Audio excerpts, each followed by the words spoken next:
Hello everyone and welcome to Overexposed, a BWRM podcast where we delve into the ins and outs of running a real estate photography and videography business. My name's Dave Temple. And my name is Jackie Kirk. Our guest today has a diverse background in military, government, corporate and small business.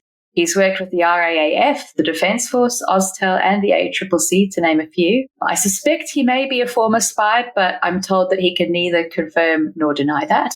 To most of you listening, however, you'll know him as Richard Mendelsohn, someone who's been instrumental in helping to define what BWRM is and where we're going. He's a mentor, he's a coach with a special talent for understanding people and what drives them. Working with individual businesses, he helps our members define where they want to go and helps to put together a plan to get them there. Richard, thank you for joining us today. We're delighted to have you here. Great to be here with both of you.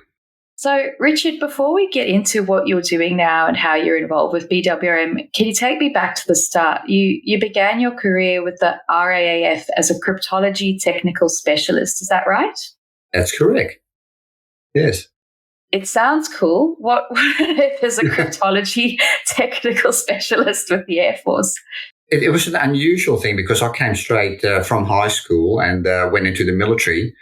And it was not my intention to get into that field at all. I actually wanted to join aircrew, and that's why I knocked on the door of the RAAF. But you go through 3 days of assessing, and I failed the eye test on day one. and they asked me, the old test where they say, "Can you read the bottom line?" No. Next, no. Next, no. Next, E. And they said, "You know what? That's not good. That's not good enough." But they kept on testing me, and they then reported back and said, "Look, you can't get into aircrew, but you can get into anything else that we have to offer."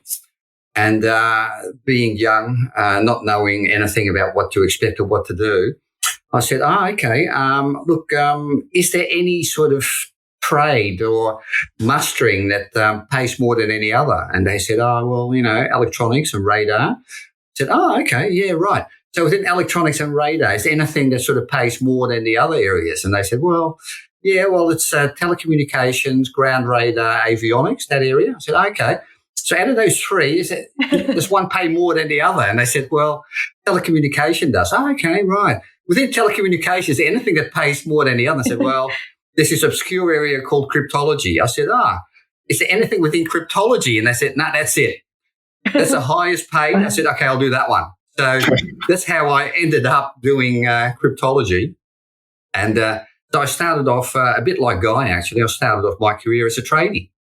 Tradie sort of code breaker. I wish I'd had that sort of smart attitude at 21. I instead decided to do graphic design, which probably pays a fraction of it. So that's really interesting, Richard. So what exactly is cryptology? It comes under the category of secure communications. And what you do now, where everything is encrypted on your phone, or if you go into certain sites and you might be having secure communications between yourself and others, that's really what cryptology was all about. It was making sure that when the military sends its messages, that it's coded and only the right people who it's destined for can access that. And then the other part of cryptology is if you're good at that, can you actually then access other communication and break that down, right? So it's something every country does, so we're not unique in that space. So reading other countries' mail, I think you've told me. Yeah, that's right. Reading your neighbour's mail, that's a little bit like what that's all about. And wow. But within the military, it's very much around point-to-point communication, making sure that it's secure and that people can't really intercept it and then read what you're talking about. That is fascinating. So where did you go from there? You're obviously not doing that anymore.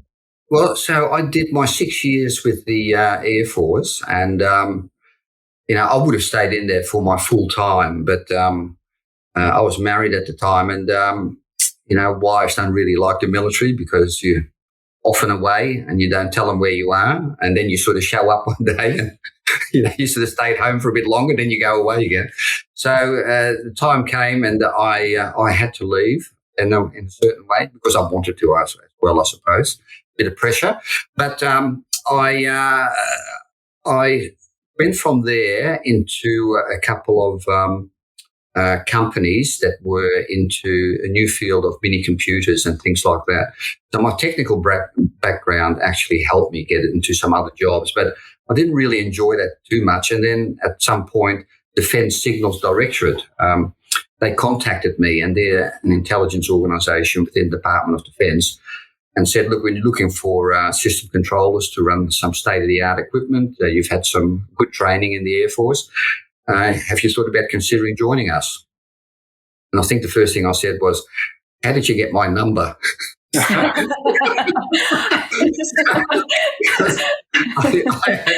I had not left my number with anyone. But anyway, I spoke to them, and they came up with some really interesting job offers, and I decided to join them, which I then really enjoyed. But I think if I think about what set me up on that pathway is when you go into the military, and that for some people that can be a good thing. It certainly was for me. And being exposed to discipline, structure, learning was a great way to enter the workforce. Where did you go from there, Richard? Well, after my 13 or so years working as a person with defence in uniform and then later as a civilian, I had finished my degree at Monash Uni, and an opportunity came up to join this new organisation called the Australian Telecommunications Authority. And they were looking for people who were open to working in an industry that was opening up to competition. I don't know if you remember, but it's when we broke up the Telstra monopoly and introduced competition to the telecommunications world. So that was in the early 90s. And that was a fascinating organisation to work with, because there were a lot of young people that came in there. We had very diverse backgrounds. I had qualifications in the technical side, but then finished my business degree. But I was working there with arts degree students, lawyers who didn't want to be lawyers, but had done their training and finished that off, engineers. And it was, and they were all young, and it was a fantastic place to work. And it's probably the job I enjoyed most where I was working for someone. It was a fascinating area, and it was just all new. And was it just that it was new, or what was it that made you love that job, Richard? Was it that it was new? Was it the culture? What made you love it so much? Well, it was all of that. I think it was a great culture because it was partly because no one really knew what they were doing. So you had to help each other and collaborate a lot. And everything that came at you was new and different. And, for example, when I came in there, I was told, okay, you're going to do this project. You're going to come up with a class licensing system for international telecommunication services. Now, I couldn't even understand what that meant. But they said, okay, well, off you go and just work on that. So you have to tap into other people. And it was actually really refreshing because people would say, oh, that sounds really interesting, Richard. I've also got a really new and different project I'm working on. Maybe we can work together and see what we come up with. And it was very much like that. And it's the culture that generates, new people who want to work collectively, collaboratively, and focus on outcomes that were beneficial to everyone, is just a fabulous place to work in, right? And not everyone has the opportunity to be exposed to that. I imagine that's a huge cultural shift between the sort of structured, almost regimented or actually regimented, approach of military. It's done this way because it's done this way and you have to do it this way, to sort of, it seems like a taste of freedom, really. Yeah, so it was in a sense, David. It's a good question, right? Because the military and where I was before, it was a structured organisation and everything inside it was structured. When I went to the Australian Telecommunications Authority, it's still a public service entity, but so it's structured on the outside, but it's very organic within the organisation, if you know what I mean. So there was a lot of freedom there to do things and explore things and work together on outcomes, but there's still a structure around it to make sure that You delivered it a particular way. You still had to deliver your recommendations to a board. You still had to work within a structured project management approach. But in terms of the ability to look for results and outcomes, that gave you a lot more freedom than the military probably would. Okay, so it was quite a different work environment for me, and I absolutely loved it. And you're right, Dave, I think it was probably the ability to step outside was with what you had to normally do that made it so interesting, and everybody was really enjoying that. So was the company doing anything specifically to encourage that? Was it a very deliberate cultural thing, or was it just the nature of the work and the nature of the people? Well, it was a bit of both. So the nature of the work was very interesting anyway, because it was the first, I think Australia was the third country in the world to open up the telecommunications market. So there wasn't a lot of experience around. So we had to generate new ideas and innovate and come up with new ways of doing things. So that's good. But the general manager that I had was also a very young person. And I think all of us in the management team at the Australian Telecommunications were sort of between late 20s and mid-30s. So it was a very young group of people working on these very complex issues. And he was a great guy. He was really good at picking out people that could work together and could work collaboratively. And his focus was about creating high-performing cultures and picking people that fit his team. And that's probably the first time I was exposed to that sort of working. And he was great at that. And I was quite envious about it because I've never been really good at that sort of thing, picking the right people because they can actually contribute something to the benefit of the larger team. I think that's quite a skill set and you've got to be good at it. And he really picked some fantastic people to work with.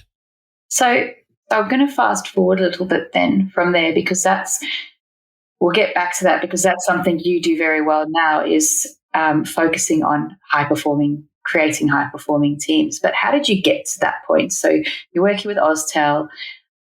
You ended up overseas for a bit as well, but somehow You've made your way to what you're doing now, which is coaching and mentoring and getting to what you're doing with us. How did that happen?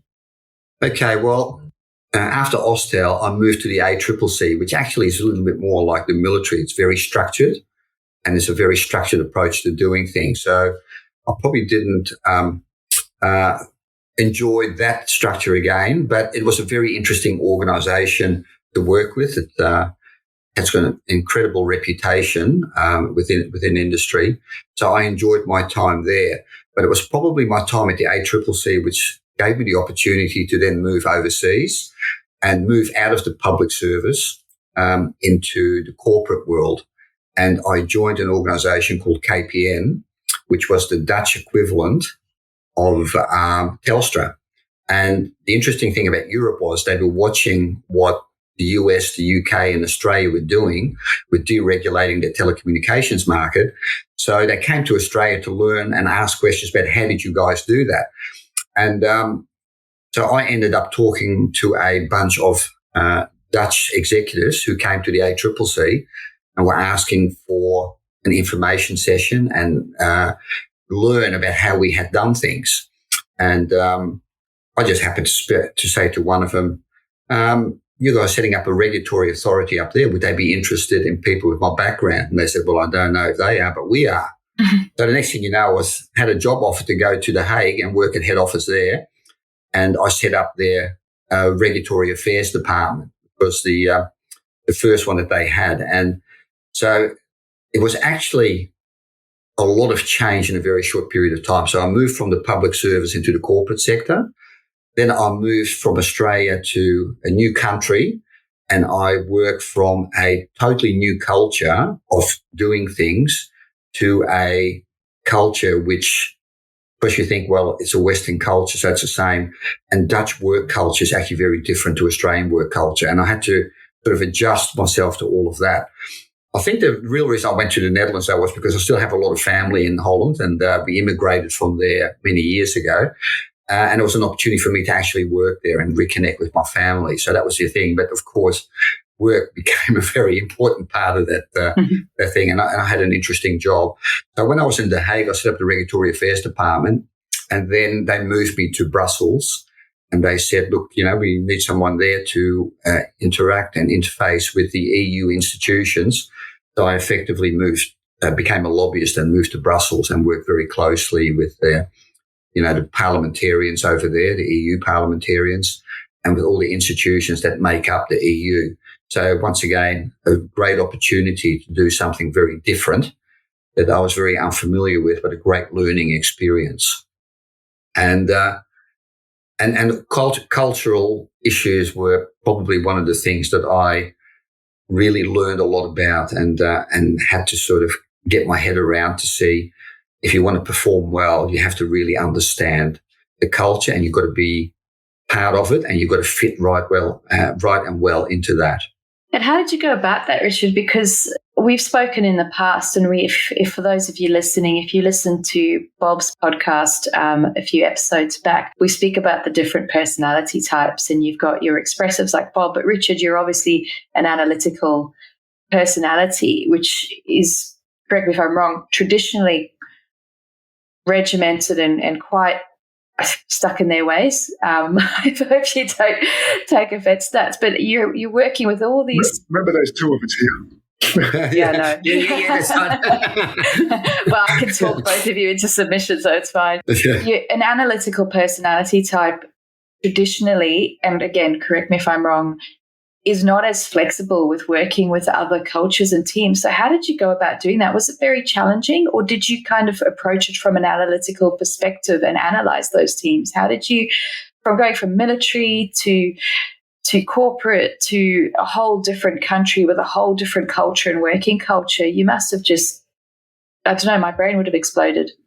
Yeah, so I really struggled with that. But I guess I listened to your podcast, Jackie, and you actually moved from one country to another as well. So you've got some idea what that is like.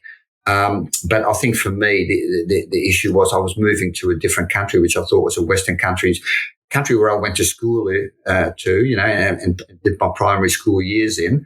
So I thought I was very familiar with it. And in Australia, I always lived with this idea that I was a Dutch immigrant living in Australia. So when I went back to the Netherlands, I couldn't understand why I just didn't fit in there. I was really struggling with this whole thing of fitting in to the work culture, and then even with society generally. I guess the good thing that came out of that was that because my formative years were in Australia, I was actually an Australian. I was not actually a Dutch immigrant living in Australia. So I think that was a good thing that came out of it. But going back to your question, yes, I did struggle throughout that whole period. It was very, very difficult to try to adapt more than anything. And, like if you look at the Anglo-Saxon way of working, it's quite hierarchical in some ways, particularly if you come from the background that I had. And the Dutch don't work like that. It's all around working collectively and collaboratively. They have these, what I thought were endless meetings, and you cover a lot of ground, but then all of a sudden a decision is made, and I don't know whenever that happened, and then the whole thing moves on, right? So that was just a totally different way of working, and the reason for that was that everybody must have an opportunity to be heard. Everybody wanted to be heard, but for some reason they know when enough is enough, and then they go and get the job done. And I just never learned where that point was. I guess what it says to me, though, is hearing that and having done a Vision to Work program with you, which we'll discuss in a little bit, and watching your work with our members is you've got this combination of this person who is very analytical and therefore a very good listener and very good at just hearing and understanding what drives and motivates people, but then also able to adapt to, we speak all the time about the range of personalities and motivators within all of our members. And you have this very unique strength of being able to really focus on and figure out what drives them and help them get to where they want to go instead of where you think they should go or we think they should go. And it's kind of a coaching that you don't realize you're being coached and you don't realize you're changing, and then all of a sudden you're kind of where you need to be, and it's thanks to you. So it sounds like all of those things that you've learned from all these different companies have then helped create that.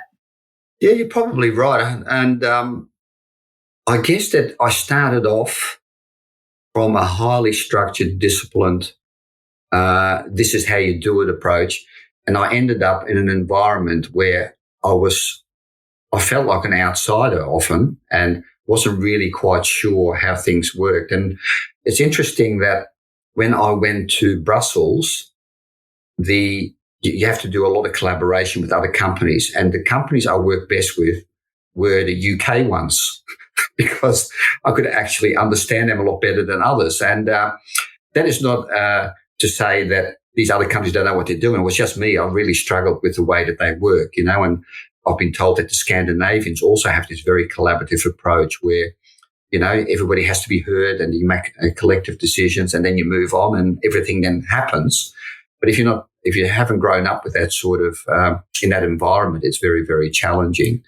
But what it did teach me was that there are so many different things that you need to consider if you want to be a high-performing organization, a high-performing team, and a high-performing individual. And everyone can do that a different way, but you could all end up in the same place, which is a highly successful organization. So you can't just adopt a cookie-cutter approach to many things. It's far more around what does your environment look like and how do you then work with that to get the best results for yourself, for your team, and the organization as a whole. And that's what you're doing now, isn't it, Richard? So can you tell us a little bit about what you're currently doing today with that background in mind, or what your current role is? Okay, I just wanted to tell you something about when I was doing my degree in business, because I was a very analytical person. The topics I did really well in were actually the marketing topics around market research and all those sorts of things, which sort of fitted my background. And the worst two areas that I struggled with were Trade Practices Act, competition law, and the other one was organizational behavior, because they just made no sense to me whatsoever. And I just find it remarkable that they are the two areas I ended up in. Yeah.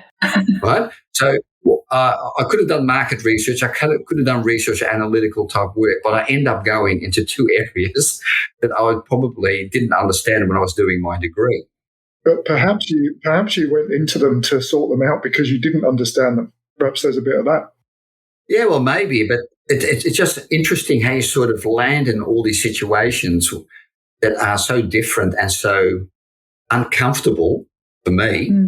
And that ended up being my career. And so while I was quite on and off, black or white initially, I started becoming more and more open to different things.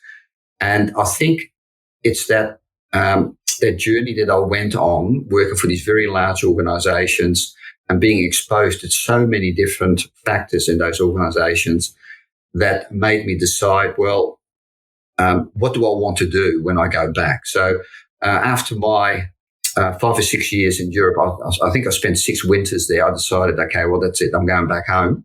And I came back to Australia. And for about 12 months, I took time out just to think, okay, what am I going to do next in my career? And there were a couple of things that I really wanted to do. I really assessed what it was that I enjoyed about the jobs that I've had, because I had I was very fortunate to have a really good career like what I had experienced. And I thought it was never the content. Okay. What I enjoyed was actually working within teams, working with people, training young people to make them effective in a very quick period of time, because towards the end, my job really was working on complex issues with multifunctional teams, making sure that everybody could do their role and perform quickly at a high level. So I wasn't trained in that space, but that's what I really wanted to do. So in that year I took off, I decided that's what I want to do. I want to get into a training and development role. So with my background, I started knocking on the doors of some of the big fours and said, look, this is my background, it's my CV. I'd like to do some training and development work. What can you offer me? And it was just so naive because they said, well, hang on, have you got a HR background? Have you got a training background? No, but I like it. I really enjoy it. So that didn't work. And by chance, I came in contact with an organisation called Leadership Management Australia. And they were looking for people to set up their own businesses in Australia. And what they were looking for was people with the management background that I had, but who weren't necessarily trained in the training and development field, which is what they did. They just needed people who were willing to build their own business in this space, and they would teach you about the training and development areas, and they could rely on your background to then connect with clients in that corporate, government, or military space, whatever I worked in, right? So that really appealed to me, and I ended up working with them. So when I came back after the 12 months period, I was actually offered 2 jobs. One was this quite interesting role in Canberra with the public service because of my background in a really interesting organisation, and I accepted that, but then decided not to go ahead with it because Leadership Management Australia offered me this role in Melbourne. So that was my entree into the training and development field. And what was so interesting about Leadership Management Australia was that they don't do traditional training. They have an emotional intelligence development focus. So they focus on EQ rather than IQ, which I was not familiar with. And they have quite an immersive way of training and developing people in that space. So I was just absolutely loving every minute of being exposed to that and really starting to understand what I sort of picked up along the way and may have been doing informally, okay? But this was now giving me all the structure around how you could do that. So that was a fantastic way for me to get into training and development. But the other opportunity it gave me an opportunity to start my own business because, as some of your podcasts have shown, many people would like to have their own businesses, but not everyone is willing to take the risk to do that. And for me, that was a challenge that I wanted to do. I've been working in all these large organizations, which was great. I had a great career there. But was I really good enough to start my own business? And to be honest, if I looked at those challenges, I would say starting my own business was probably the biggest challenge I had out of everything I've done. It is just so difficult to go from Maslow's hierarchy of needs, where you're sort of up in that high self-esteem area, and you basically go right back to the start of survival and, putting a roof over your head and putting food on the table, having to organise that first and then creating things to become successful in that space. But going into training and development gave me the opportunity to do both, start my own business and then go into an area where I think I really wanted to be. But having said that, I don't think I could have done that job or what I'm doing at the moment unless I had done all that other work in the military, in the public service and in the corporate sector. If I hadn't done that, I don't think I could have done this job as well as I think I can do it now. I was going to say, when you think about your background, obviously I've worked in corporate and things like that, but I think there's a tendency for people to, if you work in a public service job when you get out of school or for your first job, you kind of continue, generally speaking, in public service. If you're working in corporate, you generally work in a big corporate. Many people stay in big businesses for a long time. A lot of people like small businesses, maybe move between the two, but people tend to stay in their lane, whereas you've jumped from lane to lane very quickly, and gone from sort of extreme in the business world, extreme experiences really. I mean, from military to government or public service to big business type stuff in Brussels with all these different structures and weaknesses and pluses. I mean, but I think your personality type is the same as mine. My brain's going mad thinking about all the different things that you would be absorbing. It must have been all of those different things that were going in that made you think, hang on, there are things I can do better here. That must have been why you ended up where you are, surely. Yeah, well, I don't know what it was, Dave, because as an analytical, I thought I'd be planning my career a lot better. But I have to say, I never I probably had a plan, but it just never it sort of never ended up in that way, and I kept on being made these really interesting offers, which I decided, that sounds good. Now let's try that. So I ended up going down a pathway that I had not envisaged whatsoever. And then I ended up making a decision, which as an analytical you would never make, which is leave all this security behind and go down this really risky pathway and start your own business in a field that you know nothing about. And from what I can get from the podcast, actually, there's quite a few in BWRM who've made those decisions and gone down that path, which is absolutely fascinating, right? And I think, and we'll probably get onto this, but I think that's part of the reason why BWRM's got such a strong culture and a really interesting culture and an unusual culture in terms of with all the organisations that I've worked with over time. So tell me a little bit about that, Richard. So how many organisations have you worked with over time as a trainer? So if I follow my database, I would say I've worked with well over 200 different organisations, and they work across all industry sectors, and they're all of all sizes. So I've worked with the big banks. I've worked with federal and state government bodies. In fact, they were the training and development company areas that I focused on initially. So I was comfortable in those areas. So they're the ones I approached. They're the ones who gave me my initial work because of my background. And I learned a lot about training and developing people in an area where I was probably quite comfortable. Then over time, I started moving more and more into SMEs. And that's when I actually uncovered that SMEs suffer from these common areas. And a lot of it was probably because they're not as structured or as disciplined or as consistent as the larger organisations are. Now, that could be a good thing or a bad thing, but that was just a difference that I had noticed. And then I started moving away from corporate and government. I started working with SMEs. And within the SMEs, I then started working into smaller and smaller companies or startup organisations who had high aspirations and high ambitions, and working with them. The one of the problems that you have is when you work with large organisations, you train and develop people, but you can never see an outcome because the organisation is so big and it doesn't necessarily make an impact on the organisation as a whole. When you work with smaller organisations, you can actually make a major impact on how they operate and do things. And out of SMEs, the ones that have the biggest change are the smaller organisations or startups. And they probably have the least structure and have probably got the least consistency in place. So it made sense to me to start thinking, okay, well, we don't want them to introduce all the structure that a large organisation has, but some of it is really quite good. So the areas that I uncovered were the ones smaller organisations could benefit from most was they should learn how to plan better and, most importantly, learn how to execute plans. They have to make sure that their workforce is highly engaged, is buying in and wants to take ownership.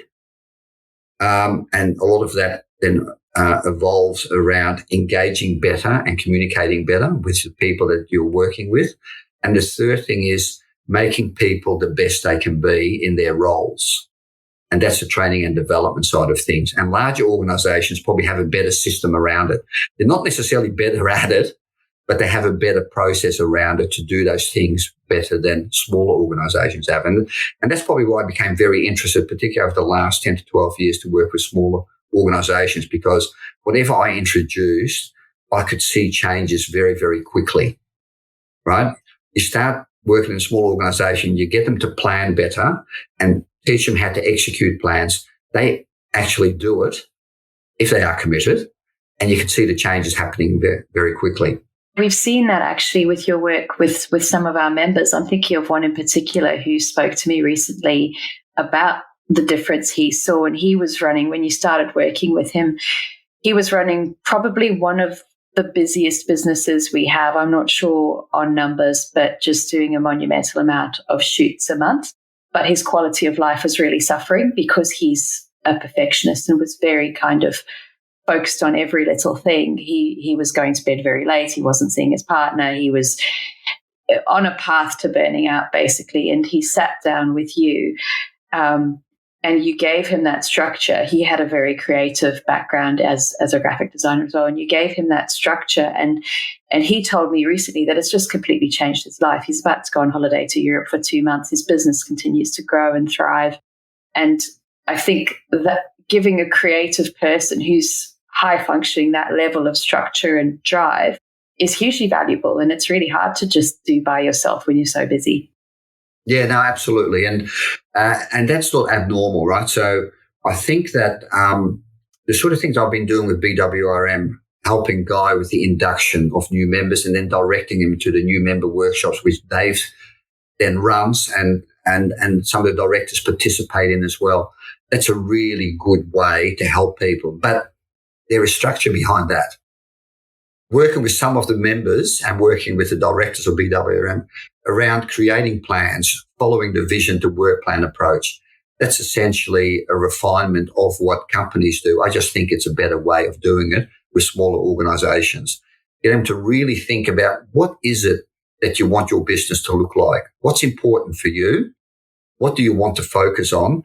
And if you've got other people in your team, do they understand that? Are they buying into that? And are they then able to contribute to that?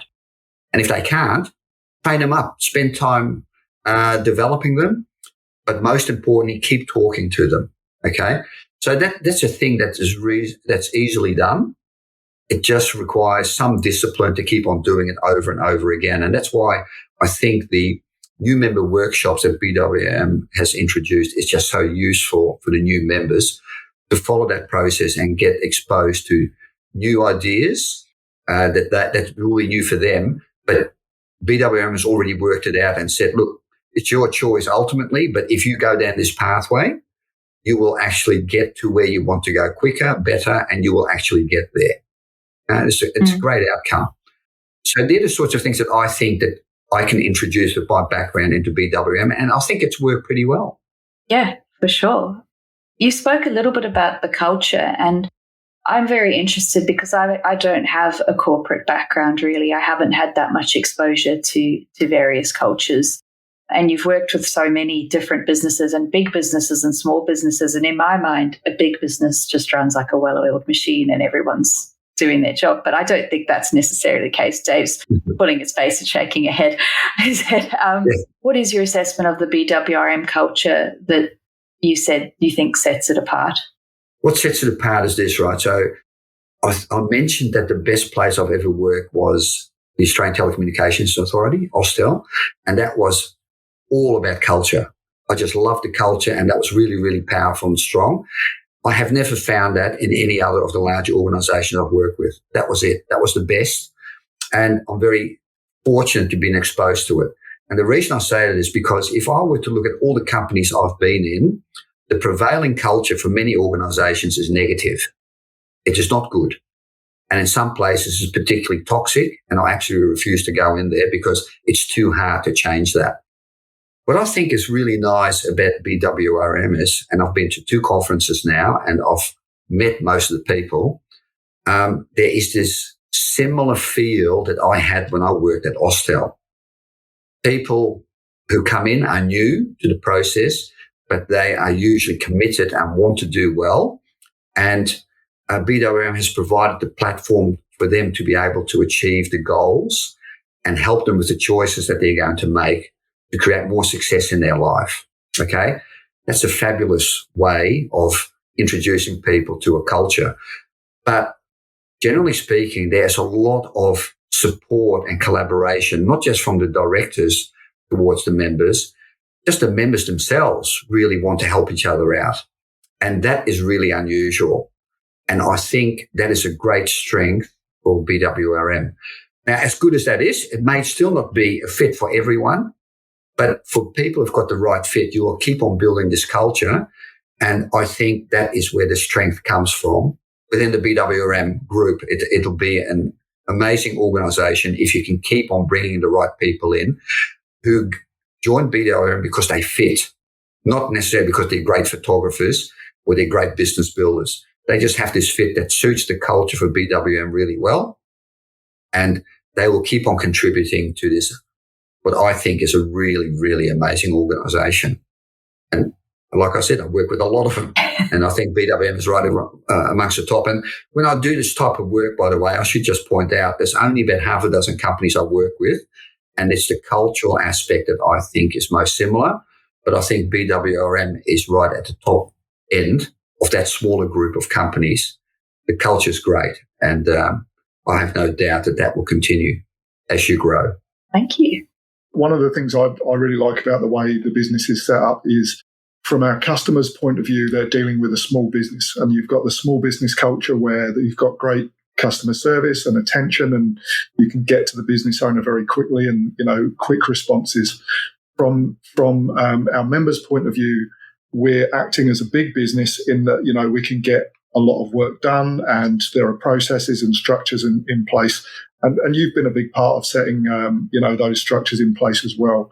Would you agree that that's the sort of strength of the way we've set things up from our customers' point of view?